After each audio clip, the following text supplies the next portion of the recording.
All right, good morning, everybody. Thanks for tuning in. It's morning for me, in any rate. I've been asked to do a rock around on our windrower here, and I recorded everything outside like 5 or 6 days ago, and haven't managed to make it inside the cab to finish it off. But here I am. This is an older model, so it's pretty basic compared to what's available today, but it's still working well. We bought it brand new, so, and we like to keep equipment around as long as it lasts and buy new stuff and take care of it. But that's just our philosophy. But anyway, yeah, on here it shows you your basic functions, engine speed, hours, all that good stuff. But I mean, there's not a whole lot going on in there. And yeah, and then these controls are just lights and your disc speed. This here is just up and down on the header, tilt for the header. This is used for a draper header to speed up or slow down the reels. So it's not used for what we're using it for right now. But I at least wanted to give you a look inside the cab and see what was going on here, because it didn't feel like it was complete without it. But I'm gonna head back in my house here, patch these 2 videos and get them up, so the fellow who's been patiently waiting can take a look at it.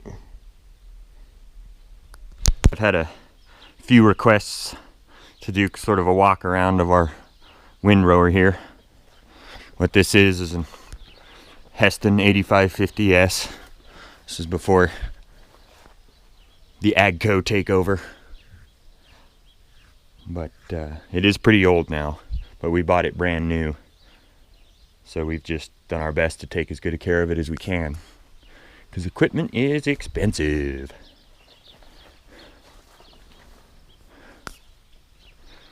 But yeah, what you got on the inside here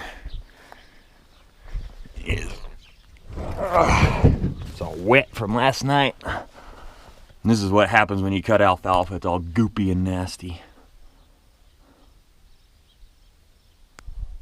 And this is what it looks like on the inside. One of these days I want to try and do some filming of the inside of this thing, but I don't have anywhere to set up the camera. And the way these work with these 10-disc models, because this is officially 15 feet 3 inches is what the size on these were. But yeah, the way it works when you spin it, these 2 outside ones both spin in to move hay over this way, and then the others, I'll try and spin it. It's a little gummy in there, but see, they spin opposites.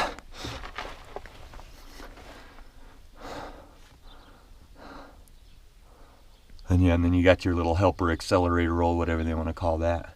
And these are actually an aftermarket type of crimper. They come from a company called Circle C in Hermiston, Oregon. Now they speed up drying time by about 2 or 3 days on most alfalfa. And this is what you got here. We got an airbag system. Those are pretty much what you got on helpers, springs for trucks.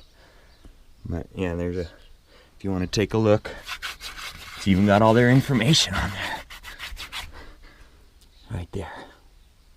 And yeah, you just use air pressure. We usually run anywhere from 35 to 45.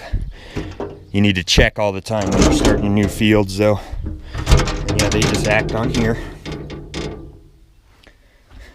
And this one's driven from both sides. There's another motor like this one on the other side. And then this gearbox is to run all your rolls. There's another gearbox right in here that spins all those in the proper direction. And then these are for that second helper cage right there to help throw things over. But what you got here, these bearings on these things, there's been a lot of people in our area that don't like these because they did not grease these how they were told to. What the most common thing with these that people complain about is, oh, bearing failure, bearing failure. Well, these are supposed to be greased only once every 100 hours, and you're only supposed to give them like 4 pumps of grease, and that's it. And it sounds crazy, but I have followed their recommendations since day one, and I have not had a single bearing failure. So, if you do what the manufacturers recommend, it usually comes out better. And then here, there's this forming thing right here. You can switch it to, if you set it down lower, it'll deflect the crop more. You can even set it all the way down and it'll just pretty much lay it out almost the length of the machine, because it'll just knock it right down to the ground and spread it out. And then the forming chute, you just got those to make the windrows as wide or as narrow as you want. This I put on here because the stress from this thing, it was starting to bend, so I put a reinforcement on there. These tires started out with treads about that tall, so, and they actually work pretty good.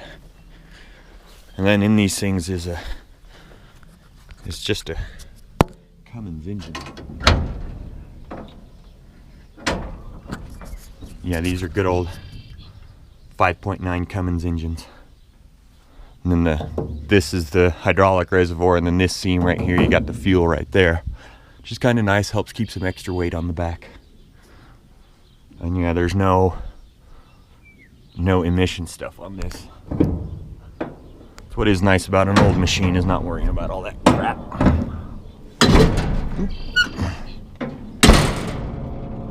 And then up here you got your rotary intake screen. This is one of the best ideas I've ever seen. I don't know why they don't still use this.